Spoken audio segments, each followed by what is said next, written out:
അതീവ സങ്കടകരമായ ഒരു വാർത്തയാണ് ഇപ്പോൾ VSൻ്റെ അവിയോഗ വാർത്ത നമ്മൾ ഉണ്ടാക്കുന്നത്.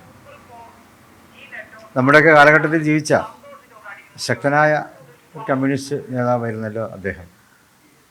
വളരെ താഴെത്തട്ടിൽ നിന്നും പ്രവർത്തനം തുടങ്ങി പാർട്ടിയുടെ ഉന്നത സ്ഥാനങ്ങളിലെത്തി. അതുപോലെ തന്നെ മുഖ്യമന്ത്രി എന്നുള്ള പദവി വരെ അദ്ദേഹം ഉയർന്നു. കൈകാര്യം ചെയ്ത മേഖലകളിലൊക്കെ തൻ്റെ ആദർശത്തെ മുറുകെ പിടിച്ചുകൊണ്ട് തന്നെയാണ് അദ്ദേഹത്തിൻ്റെ ഓരോ പ്രവർത്തനത്തെയും നമുക്ക് കാണുവാൻ സാധിക്കുന്നത്. നേരത്തെ പ്രതിപക്ഷ നേതാവ് എന്നുള്ള നിലക്കും അദ്ദേഹത്തിൻ്റെ പിന്നെ പ്രവർത്തനങ്ങളൊക്കെ നമ്മൾ കണ്ടതാണ്. അതിനുശേഷം കേരളത്തിൻ്റെ മുഖ്യമന്ത്രിയായി.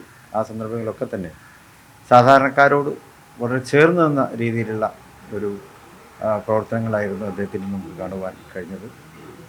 രാഷ്ട്രീയമായി നമുക്ക് എതിർപ്പുണ്ടായിരിക്കാം, പക്ഷേ അതേ അവസരത്തിൽ ഒരു കമ്മ്യൂണിസ്റ്റുകാരൻ എന്ന നിലക്ക് അദ്ദേഹം ഏറെ ആദരങ്ങൾ നേടിയെടുത്ത ഒരു വ്യക്തിത്വമായിരുന്നു.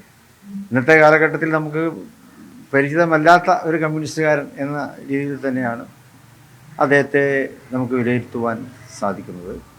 ഏതായാലും അദ്ദേഹത്തിൻ്റെ വിയോഗം കേരള രാഷ്ട്രീയത്തിന് വലിയ നഷ്ടമാണ്. അവരുടെ പാർട്ടിക്കും അതുപോലെ തന്നെ അദ്ദേഹത്തിൻ്റെ അനുയായികൾക്കുമൊക്കെ ഉണ്ടായ ആ വേദനയിൽ ഞങ്ങളും പങ്കുചേരുന്നു, ആദരാഞ്ജലികൾ അർപ്പിക്കുന്നു.